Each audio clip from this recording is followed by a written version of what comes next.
대화라고 불려지는 아주 독특한 신앙 영성 체험 프로그램 공간이 있습니다.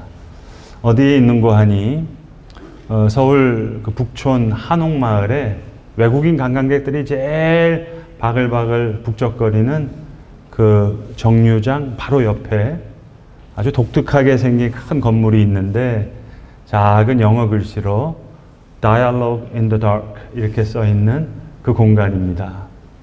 청소년들, 청년들도 많이 참여하는 공간의 프로그램이지만 저는 교회 어르신들도 한 번쯤 꼭 체험해 보시면 좋겠다 싶어요.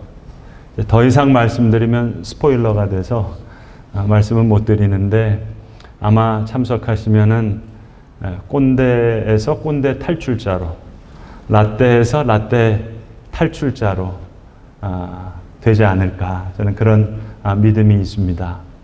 사실은 이 공간을 소개하려고 하는 것이 아니라 이 공간을 운영하고 있는 더 작은 재단이라는 재단을 소개하려고 싶은 건데요. 아주 신앙적인 문화재단입니다. 네이버를 창업할 때 그 창업하신 공동 창업자가 한 6, 7분 정도 되시는데 그분 중에 한 분이세요. 네이버에 나와서 이런 문화재단을 만드셨는데 많은 선한 일들을 하시는데 그 중에 하나가 뭐냐면 이제 전국에 있는 중학교, 고등학교에서 예배자로, 기도자로, 신앙인으로 살아가고자 하는 그 학생들을 아주 창의적으로 돕는 그런 재단입니다. 미션 스쿨을 돕는다는 이야기가 아니에요. 오해하시면 안 됩니다. 기독교 학교를 돕는다는 이야기가 아닙니다. 여러분, 요즘 청소년들은요, 학교에서 나 교회 다녀 그러면 느낌이 그렇다는 거예요. 요즘 옛날 우리 때로 얘기하면은 우리 엄마 무당이야 하는 거랑 비슷한, 그러니까 이렇게 억눌려 있는 학교에서 두세 사람이 모여서 정말 하나님을 예배하고 싶고 하나님께 기도하고 싶고 이 복음의 좋은 소식을 전하고 싶은데 선생님들이 주도하는 게 아니에요. 학생들이 주도하는 이 아이들을 이 더 작은 재단의 모든 스태프들이 얼마나 귀한 신앙인지를 몰라요. 독창적으로 캠프를 해주고 그리고 그들을 이렇게 돕는 프로그램을 열어주는 그런 재단입니다. 그래서 근래에 새롭게 들려오는 놀라운 리포트들이 있는데, 그런데 학교 불시 운동 같은, 그러니까 예배가 없었던 일반 중학교, 일반 고등학교에서 예배가 세워지고 있다는 거예요. 놀라운 변화입니다.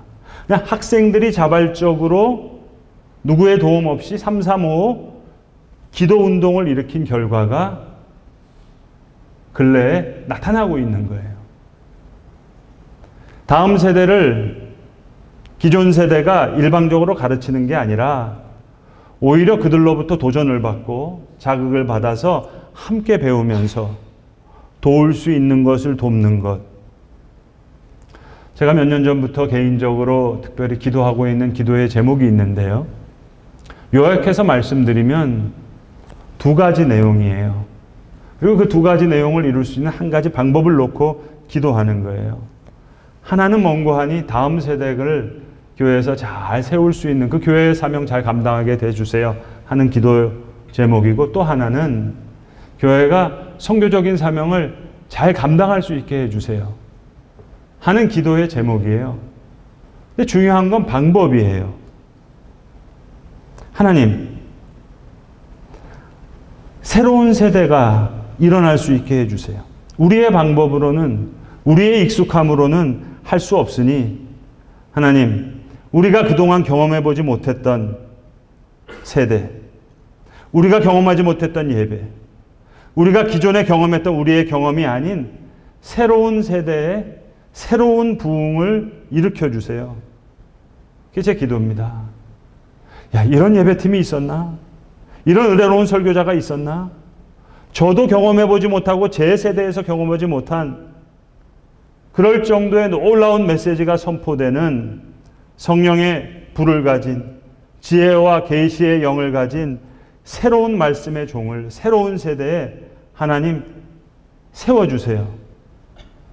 오늘 예수님도 아버지께 참되게 예배하는 자들은 영과 진리로 예배할 때가 오나니 분명히 약속하셨으니까 하나님 그때가 오게 해주세요.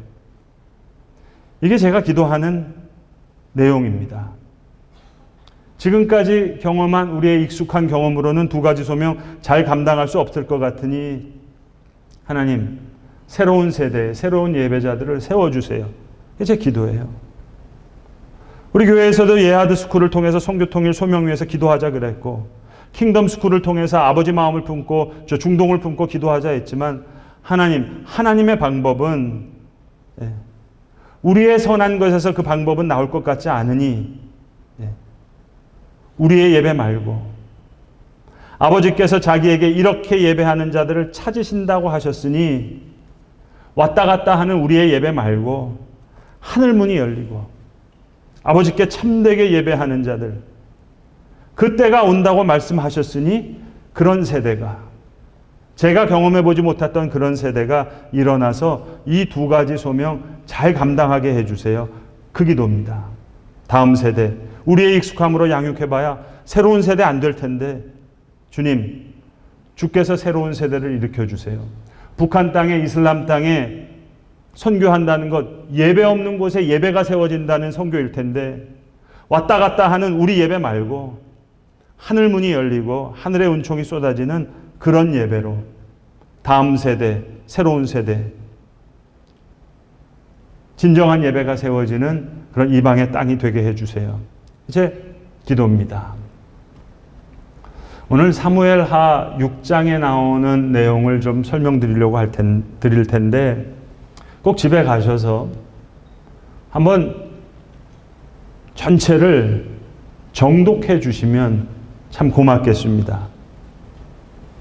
제가 말씀드리려고 하는 것은 다윗과 다윗이 열심히 준비했던 3만 명의 예배자에게 하나님의 영광이 임한 게 아니었다 하는 말씀을 드리려고 하는 거예요.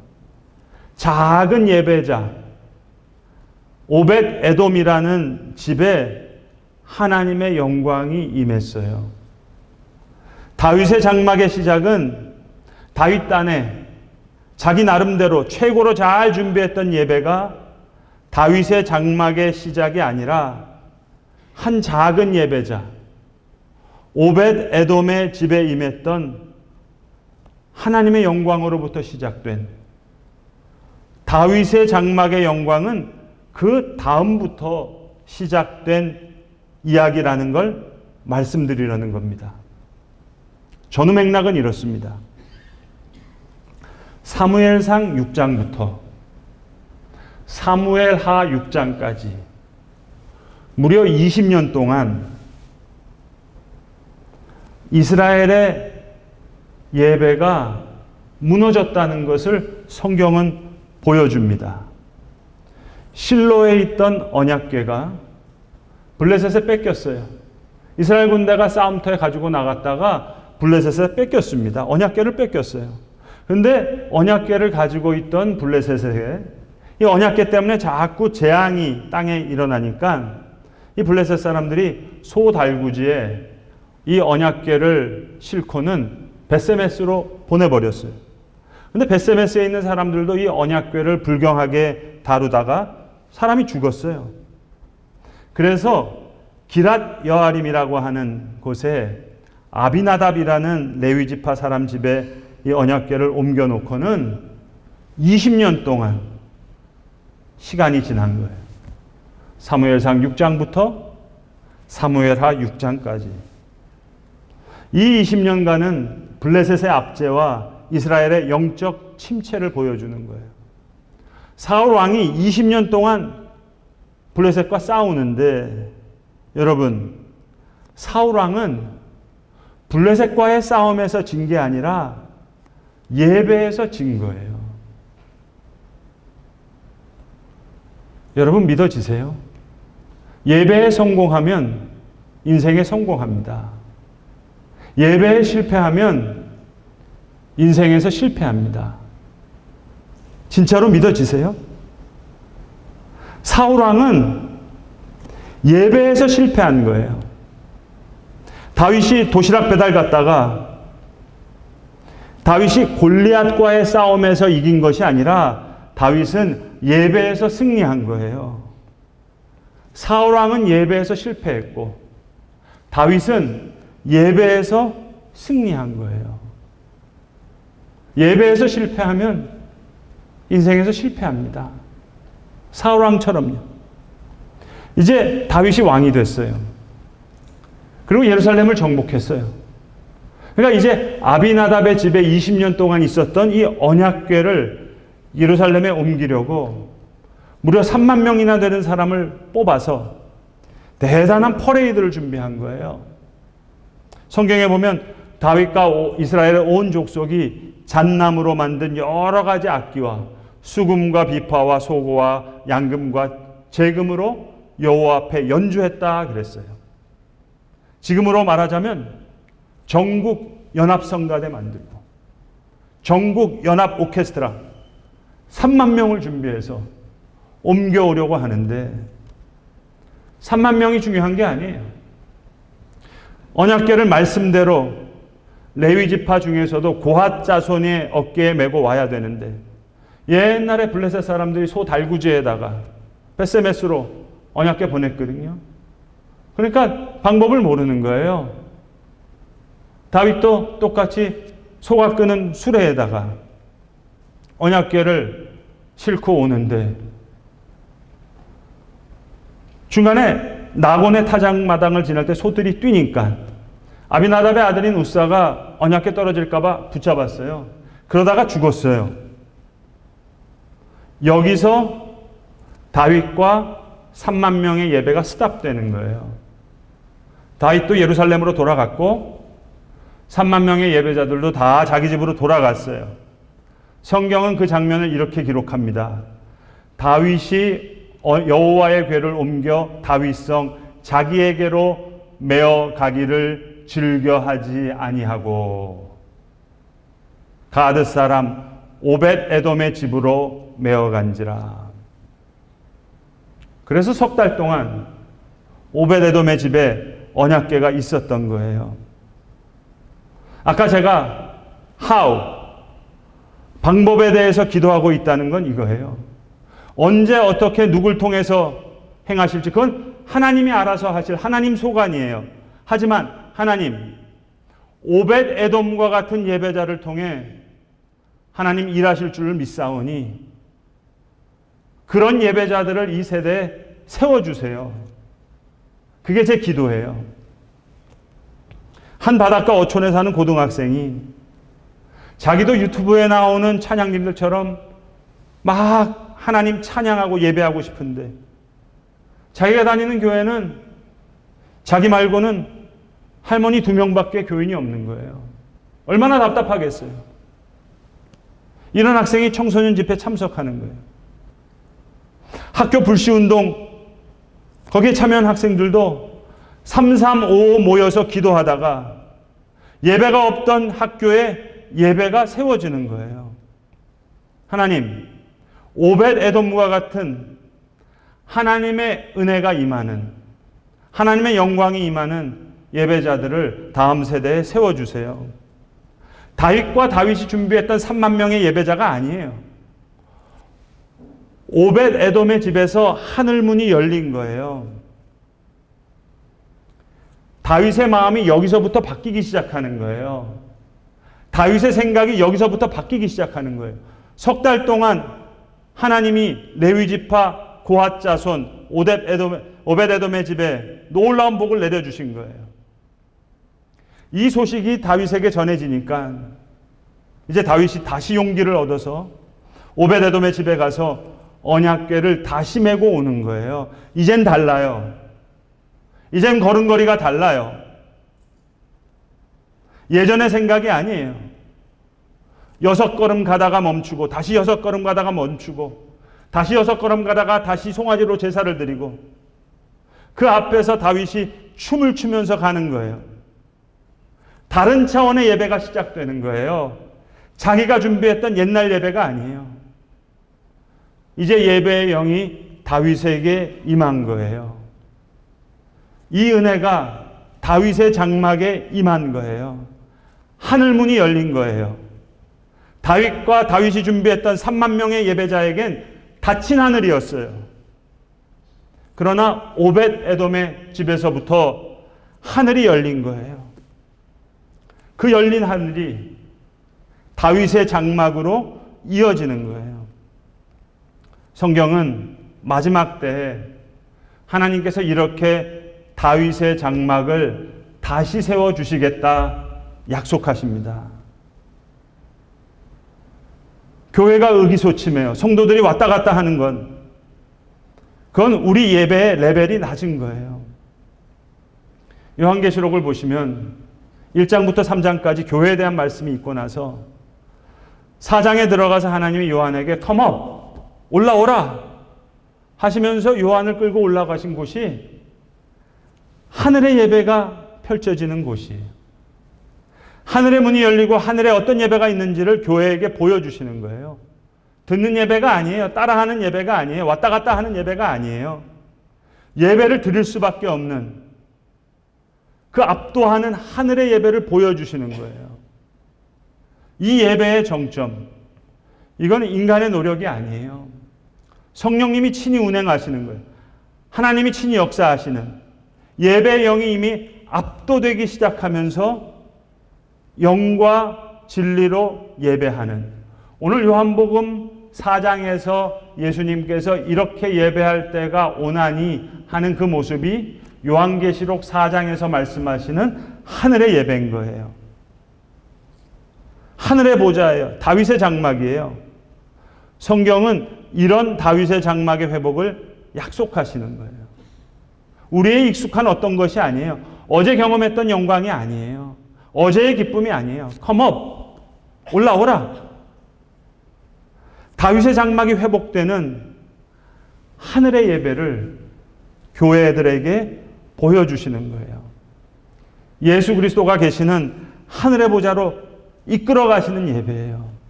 하나님, 이런 예배로 다음 세대가 세워지고 이런 예배로 선교의 소명 감당하게 해주세요. 그래야 감당할 수 있을 거 아닙니까? 이게 제 기도예요. 오늘 사마리아 수가성 여인에게 예수님 요한복음 4장에서 말씀하시는 거예요. 참되게 예배하는 자를 찾으신대요. True worshippers. 참된 예배라는 말은 가짜 예배가 있다는 거예요. 온전히 하나님께 드리는 예배, 그게 진짜 예배인데 내가 뭘 받으려고 오면 그때부터는 내가 판단하는 거예요. 좋은 예배다, 안 좋은 예배다, 은혜되는 예배다, 안 되는 예배다. 내가 주인이에요. 내가 예배와 찬송과 말씀의 요소 가운데 내 마음에 감동이 와요. 눈물이 흘려졌어요. 뭔가 깨달음이 오면 좋은 예배고, 내가 받고자 하는 예배의 주인은 나예요. 그러니까 가짜 예배죠. 요한복음 4장에서 말씀하시는 그 진정한 예배를 요한계시록 4장에서 예수님께서 요한에게 보여주시는 거예요. 이게 예수님 말씀하시는 진짜 예배예요. 하늘문이 열리는 예배. 열린 하늘이 있다면 여러분, 닫힌 하늘도 있다는 얘기 아니겠어요? 여호와께 참되게 예배하는 자들은 영과 진리로 예배할 때가 오나니. 사마리아 수가성에게 이렇게 하늘이 열린 거예요. 옛 생각과 옛 방법이 아니에요.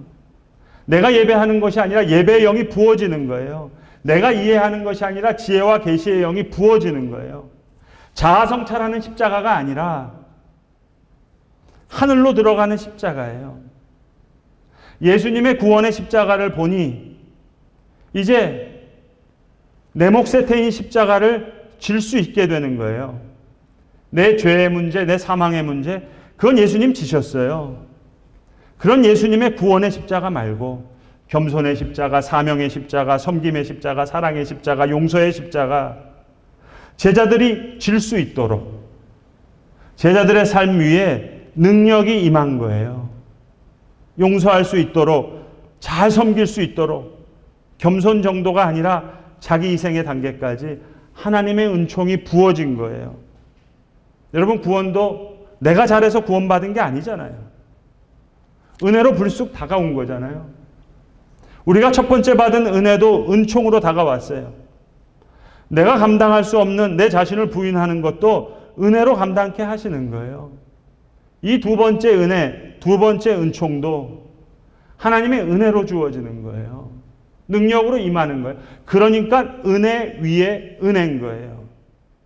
하늘문이 열리니까, 은혜 위에 은혜가 내려오니까 내게도 능력이 임하는 거예요. 내게도 지혜가 임하는 거예요. 이게 은혜 위에 은혜예요. 여러분, 우리의 익숙함으로 어떻게 다음 세대를 세울 수 있겠어요? 우리가 가진 거로 어떻게 선교의 소명을 감당할 수 있겠어요? 우리의 능력으로는 불가능이죠. 그러나 아버지께서 자기에게 이렇게 예배하는 자들을 찾으시느니라. 찾으신대요. 그때가 올 거라는 거예요. 사마리아 수가성 여인에게 이 은혜가 어떻게 찾아왔어요? 불쑥 찾아온 거예요. 오벳 에돔의 집에 이 은혜가 어떻게 찾아왔어요? 오벳 에돔이 준비했어요? 아니요. 불쑥 다가왔어요. 하나님, 이 은혜가 다음 세대에 임하게 해주세요. 우리 세대가 아니라면 이 은혜가 다음 세대에 임하게 해주세요. 왜? 약속이니까 임할 거예요. 영과 진리로 예배할 때가 오나니. 하나님 약속이니까 올 거예요. 그때가 이때라 말씀하셨으니까 그 약속은 불쑥 이루어질 거예요. 하나님, 이 은혜가 만약 우리에게 임한다면, 이 은혜 위에 은혜가 우리에게 임할 때, 성도 여러분, 우리는 우리의 부르심의 소명을 온전히 감당하게 될 줄로 믿습니다. 기도하겠습니다. 아버지 하나님, 사울왕이 20년 동안 블레셋과의 싸움에서 진 것이 아니라 예배에 진 것임을 우리가 압니다.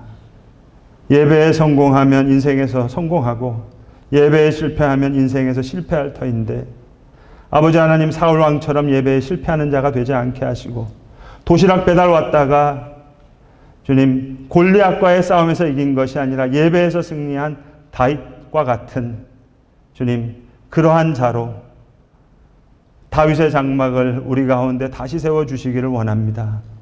하늘의 문이 열리는 그러한 예배로, 오벳 에돔의 집에 임했던 그러한 영광으로 주님 다음 세대가 세워지고 선교의 소명을 잘 감당할 수 있는 성도와 교회가 되게 하여 주시옵소서. 우리 구주 예수 그리스도의 이름으로 기도드리옵나이다. 아멘.